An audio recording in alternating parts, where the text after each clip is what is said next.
Bonsoir la team, j'espère que vous allez bien, que vous portez bien depuis vos positions. Quant à moi, je me porte très bien. Les gars, nous allons écouter ici la vidéo du Premier ministre Choguel Maïga, qui une fois de plus décide de nous faire des révélations. Et la team, ce ministre vraiment, il ne va jamais cesser de nous surprendre. Tous les jours, quand il a une occasion de donner des punchlines, de nous sortir des informations, il nous met ça proprement.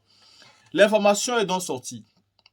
La France avait été avertie par son ancien ambassadeur qui était au Mali de ne pas soutenir les Touaregs en défaveur du gouvernement. Mais seulement, la France n'avait pas compris cela de la bonne oreille. Cet ambassadeur-là, la France l'avait changé pour l'envoyer dans un autre pays. Parce qu'apparemment, il n'était pas un ambassadeur qui voulait suivre seulement le gouvernement qu'il avait donné le mandat de travailler, mais il voulait clairement suivre la vérité. Mais cette vérité ne pouvait pas arranger à la France. Parce que vous savez que c'est un gouvernement politique qui sait clairement où il puise son économie, il puise ses richesses. J'écoute souvent certains dirigeants politiques, que ce soit de l'opposition ou d'une partie au pouvoir, vouloir critiquer le fait que la France reste attachée à l'Afrique, en faisant croire que non, ce que les Africains apportent à la France n'est rien d'autre comparé à ce que la France apporte aux Africains. Mais la question que je me pose alors est de savoir, si vous apportez tellement de bonnes choses, vous apportez tellement de choses grandes, de choses importantes, pourquoi vous vous entêtez donc à rester quand on vous demande du parti? Vous n'êtes pas le seul pays qui se retrouve en Afrique. Pourquoi les autres pays, on ne parle pas d'eux tout le temps? Pourtant, eux aussi, ils ont colonisé, non? Eux aussi, ils ont un problème de colonisation. Vous n'êtes pas les seuls à avoir colonisé.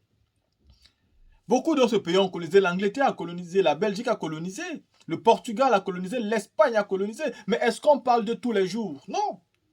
Pourquoi? Parce qu'ils ont su tirer profit non seulement de la colonisation, mais ils ont aussi su tourner la page d'une manière ou d'une autre. Ça fait à ce qu'aujourd'hui, même si nous n'avons pas le plus grand des respects du monde pour eux, mais on ne se retrouve pas aujourd'hui en train de les attaquer matin, midi, soir. Car eux aussi ont quand même tiré les leçons de ce qui s'est passé. Même si ça n'a pas encore été, c'est-à-dire même si les dommages causés n'ont pas encore été payés à 100%, mais au moins aujourd'hui, nous nous sentons libres. Ce comportement paternaliste qu'Emmanuel Macron présente encore quand il va rencontrer les présidents, vous n'allez plus trouver ça avec les autres présidents. Et donc c'est mal. La diplomatie française est très mal parce qu'elle continue de se comporter comme si nous sommes en 1960 où les pays africains étaient comme des enfants qui attendaient que le papa leur donne l'autorisation de faire quoi que ce soit. Mais là, nous sommes en 2023 et il faut se faire à l'idée que c'est fini, c'est du passé et que maintenant, les pays africains peuvent décider comme eux-mêmes souhaitent. Ils peuvent aussi prendre la direction qu'ils ont envie. Et c'est ce que propose la Russie. Et quand la Russie propose cela, alors les pays africains l'acceptent, surtout qu'il y a de nouveaux dirigeants. Ces jeunes qui sont bourrés de talent, d'intelligence, qui souffrent comme nous souffrons, ne peuvent plus jamais accepter ce que les vieillards acceptaient hier. La team, écoutez aussi le Premier ministre Choguel Maïga. L'accord a été signé le 15 mai 2015. La CEMA a refusé de signer. La CEMA a signé le 15 juin ce qu'ils appellent la conclusion, le relevé des conclusions. Et c'est dans ça qu'il y a le poison. Et depuis cette date, toutes les décisions du gouvernement sont rejetées par la CEMA. Chaque fois que le gouvernement fait quelque chose, si la CEMA n'est pas d'accord, il le refuse.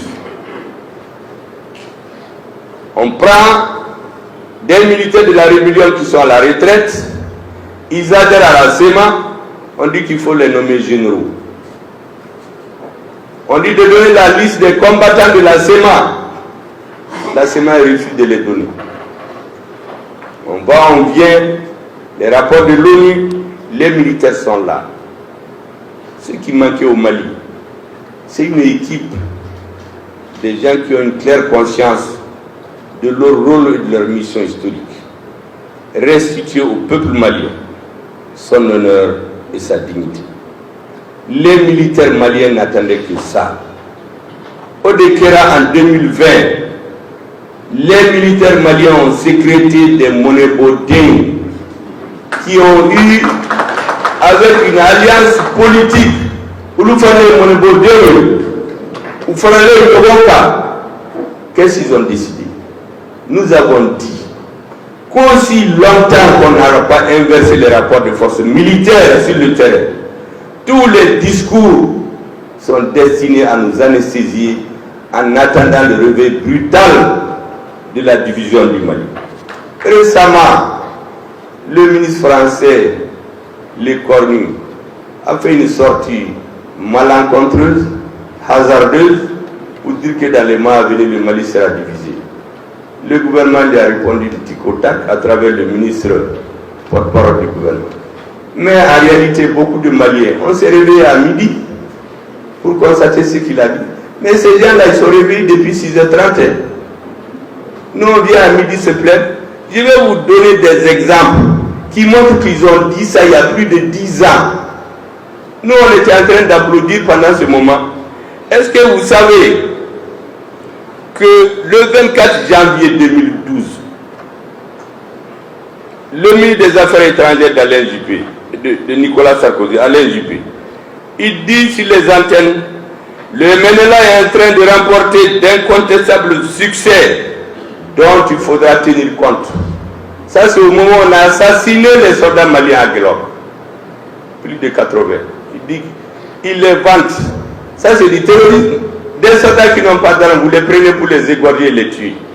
Et qu'est-ce qu'ils ont fait? Les Touaregs et les Arabes, on les a éventrés, on les a égorgés pour les montrer, pour appeler les autres à ne plus être fidèles à l'État malien. Sinon, un homme qui est mort, à quoi ça sert de l'éventrer ou bien de l'égorger? Ça, c'est pour faire peur aux vivants, sinon lui-même, il est fini. Je disais l'autre jour, pour faire rire les gens, Cabri mort, il n'a peur ni du feu, ni du frigo. Mais c'était pour nous terroriser.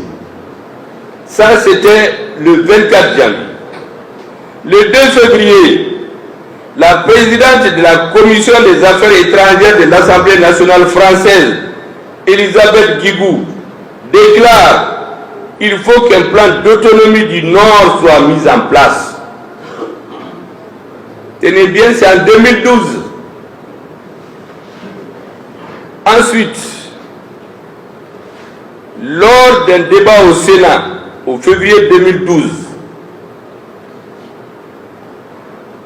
Didier Balou, qui est un sénateur, il est récidive, dit que le Mali a échoué face aux combattants du MNLA.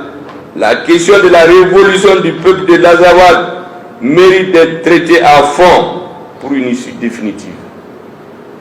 Ça, c'est en 2012. En 2013,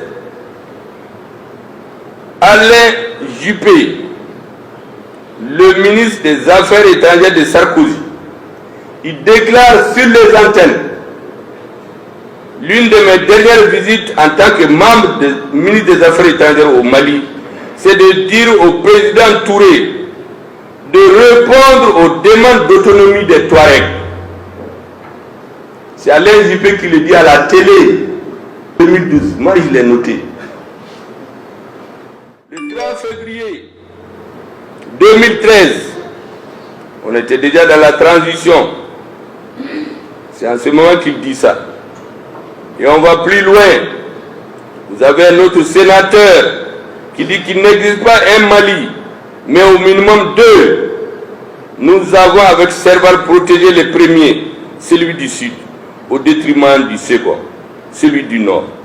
Nous sommes tous très solidaires de cette erreur, mais il convient d'en prendre conscience et de la réparer. La paix dans cette région essentielle de l'Afrique passe par une partition forcément douloureuse, mais qui n'a pas d'autre solution, y compris pour nous les Français engagés avec eux. Ça, c'est des débats au Sénat qui disent ça. Les mêmes personnes,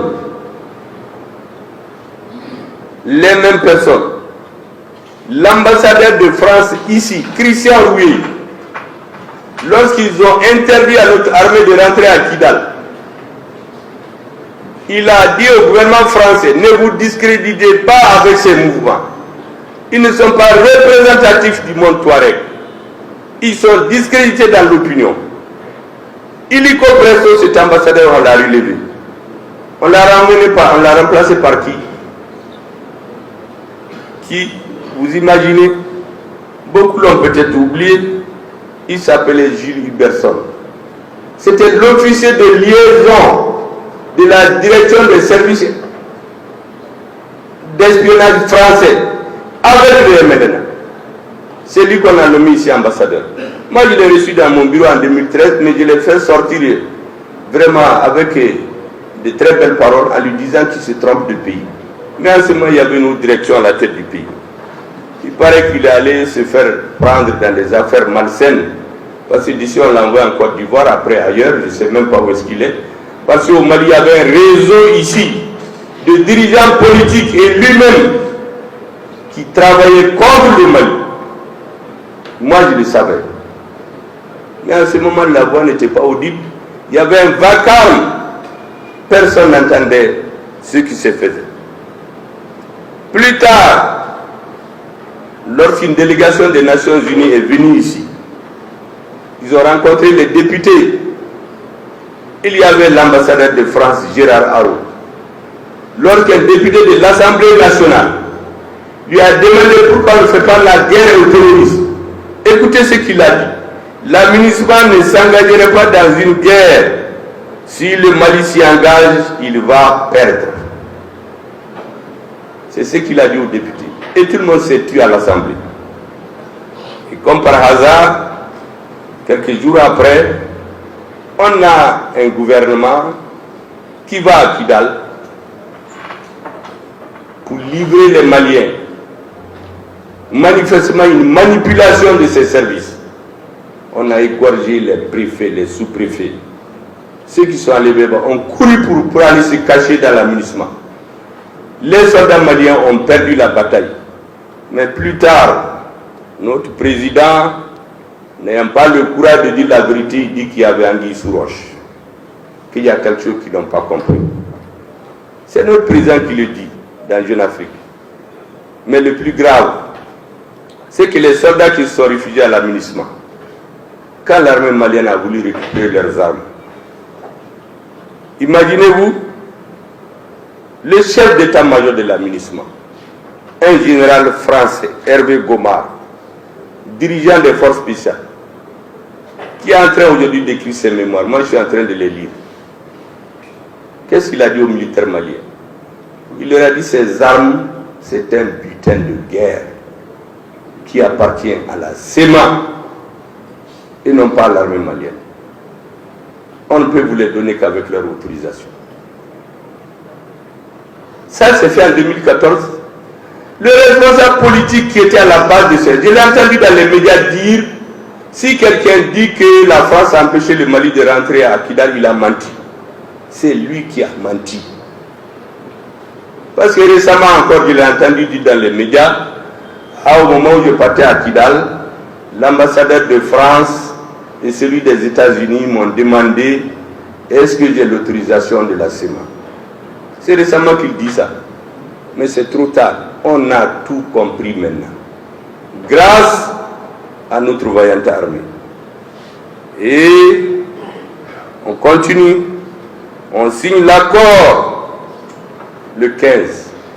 Le même jour, Jean-Yves Le Drian, ministre de la Défense française, sort.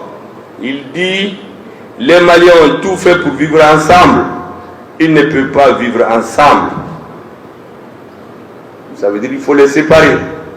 Et au même moment, un dirigeant des mouvements séparatistes dit nous voulons un système fédéral avec deux entités car laquelle système de décentralisation a montré ses limites. Avec les 2/3 du territoire, il faut trouver une formule pour qu'il y ait une forme d'alternance au sommet de l'État. C'est ça la vraie intention des séparatistes. Tout le reste, c'est du pipeau pour nous tromper. Il faut donc qu'on dise le président vient du Sud cette année, l'année suivante, il vient du centre, les Bobos vont choisir le président, les Bamana, les Peul, les Soreilles, les Sénoufos, les Dogons, comme ils n'ont jamais été des grands patrons, mes cousins là, ils vont dire que je suis pour être président, et comme ça, il n'y aura plus de Mali, chaque ethnie va être président, et on va se retrouver comment? Avec des petites principautés ethniques. Il n'y aura plus d'État central. Ces principautés ethniques vont être divisées, ils vont être en permanence en guerre. Pendant ce temps, ils vont exploiter tout et amener chez eux. Vous savez que moi j'ai cette conviction de tout le temps. C'est récemment que un jeune du Nord, auquel j'avais dit depuis 2015, patientez et continuez de vous battre. Un jour viendra où il y aura des patriotes qui vont redresser la barre. Quand je suis devenu Premier ministre, je l'ai appelé. Vous savez ce qu'il a osé me dire? Il me dit, vous savez, monsieur le Premier ministre, vous perdez votre temps. Un haut responsable politique m'a dit que la France ne quittera jamais le Mali. Il faut préserver nos vies et ne pas nous faire tuer pour rien. Ils vont dire au pouvoir passer à d'autres et ainsi de suite. Mais dire que la France va quitter le Mali, il faut enlever ça de ta tête.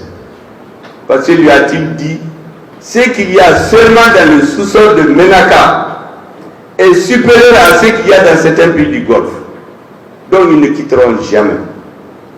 Comme j'ai dit, depuis ce jour, j'ai effacé son numéro de mon téléphone. Parce que j'ai compris que c'était un défaitiste. Il a été gagné par le virus du défaitisme qu'on a inoculé à l'écrasante majorité de notre population. À la Barkala, mon Dieu sera là. Le Mali s'est équipé de façon intelligente, sans faire du bruit. Et nous avons commencé à dire à ceux qui voulaient nous soumettre, laissez-nous en paix. Laissez-nous diriger notre pays. Ils nous ont dit que ça n'arrivera jamais. Aux Nations Unies, quand nous avons demandé le départ de la MINUSMA d'ici le 31 décembre, il y a des puissances qui ont dit que ça ne se fera jamais. Notre président, notre ministre de la Défense, nos chefs militaires, nos hommes de troupes, les hommes sur le terrain, ils ont dit que ça va se faire, Inch'Allah, grâce au soutien de nous. Et on est en train de le faire. Et c'est pour cela que, quand nous avons pris leur place forte qui est à Berne, ils n'ont pas digéré ça jusqu'à présent. C'est comme une arête dans leur gorge.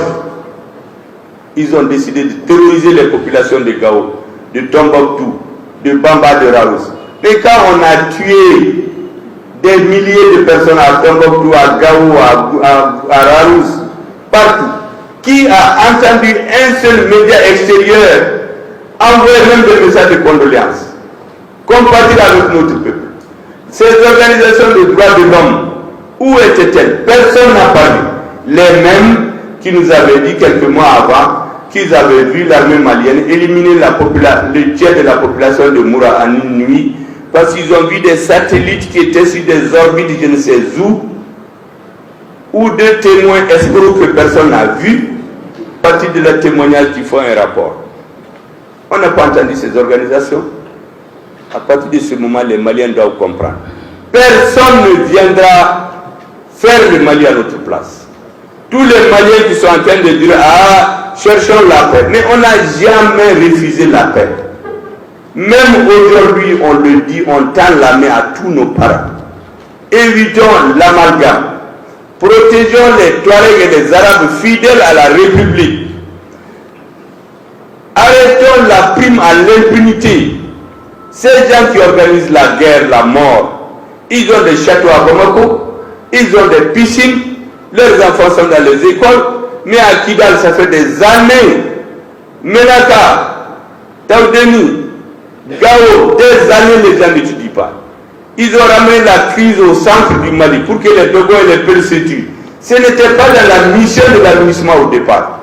Ils ont amené la crise au centre pour que nous oublions le Nord. Maintenant, on est allé chez eux, on va régler les côtes là-bas. Et vous verrez qu'il y aura la paix dans 1 an ou 2 ans. Inch'Allah. Et, pour terminer, cerise sur le gâteau, c'est le commandant en chef de Barkhane. Pour nous tromper, parce qu'on délivre toujours aux Africains des petits discours pour les plaire, qui dit qu'eux, ils ont les preuves que les mouvements signataires, certains, sont la nuit avec les terroristes et le jour avec le Mali. Qu'ils ont les preuves. Vous êtes là pourquoi? Mais ça plaît aux Maliens et puis on continue. C'est pour cela que récemment, le ministre des Affaires étrangères de l'Union européenne, Joseph Borrell, quand il a vu l'ambassadeur de Russie venir chez nous, reçu très joliment par le président de la transition, il dit oui, les Africains, vous savez, c'est des cibles molles, c'est des gens faibles, ils sont faciles à manipuler. Est-ce que vous imaginez un ministre des Affaires étrangères de l'Union européenne qui dit ça? En réalité, c'est ce qu'ils pensent. Parce qu'ils étaient habitués à des dirigeants qu'il suffit de flatter, d'inviter tel, de causer avec lui pour qu'il signe n'importe quoi. C'est comme ça qu'ils ont voulu amener l'homosexualité chez nous. Ils voient des dirigeants qu'ils invitent quelque part, ils introduisent les brochures et on oblige le système éducatif à introduire l'homosexualité dans notre enseignement. C'est comme ça qu'ils cherchent à désorganiser nos sociétés. Aujourd'hui, comme je vous l'ai dit, on a une direction solide, des militaires qui ont les moyens. Le peuple malien leur a donné les moyens. En 9 mois, l'armée a eu plus d'équipement que les 30-40 dernières années réunies. Et elle est en train de donner l'estocade aux ennemis du Mali. Et j'ai dit aux uns et aux autres qui l'entendent ici et ailleurs, les bases de l'administration vont être prises par l'État malien dans les jours à venir. Si vous voulez Kabafanka. Mais nous sommes conscients d'une chose. La force militaire seule ne règle pas. Parallèlement à la force militaire, il faut le développement économique et social. Je l'ai dit au ministre nouveau dès leur entrée en fonction. Certains ignares se sont mis à gloser sur ça. Heureusement que le président les a mis à leur place. Quelques jours après, depuis on ne les entend plus. Et on a donné les premiers signes. Vous savez qu'il y avait des gens ici qui avaient des primes. Ils étaient plus payés que le président. Ils sont dans beaucoup d'organisations. Ils dorment, ils se lèvent le matin. Ils vont en ville. En fin du mois, ils viennent prendre leur salaire. 600 000 francs à 2,5 millions, 5 millions, 3 millions. Mais j'ai pris un décret pour annuler tout cela. C'est terminé. Nous n'allons plus engraisser quelqu'un qui va venir nous poignarder. Terminé. Et hier, je crois que le ministre de la Réconciliation a rencontré les mouvements. Parce que nous ne sommes pas dupes. Nous faisons une prima. Nous savons qu'il y a des Touaregs, des Arabes, des Soreilles, des peuples, des Bamara qui sont des patriotes, mais qui avaient même le sentiment d'être marginalisés avant, au profit de ceux qui nous poignardent. C'est les militaires qui vont sélectionner pour me donner la liste des gens qui ont droit à ces primes. Aucun civil, tu es Soreille, Peul, Bamara, Tamashek, Atalade, tu vas voir les militaires. C'est eux qui sont sur le terrain, c'est eux qui savent qui les poignardent, qui les tue. Ils me donnent la liste, je vais signer le décret. Seuls ceux qui sont autorisés par l'armée auront ces primes. Personne, aucune négociation sous les rideaux, derrière les bâtiments, dans les frères. Parce qu'avant, qu'est-ce que les gens faisaient? On sort le ministre, on va voir le premier ministre ou le président, on prend un décret, on donne. C'est terminé maintenant. Je ne reçois personne si tu ne vas pas chez les ministres et chez les militaires et régler tes problèmes avec eux.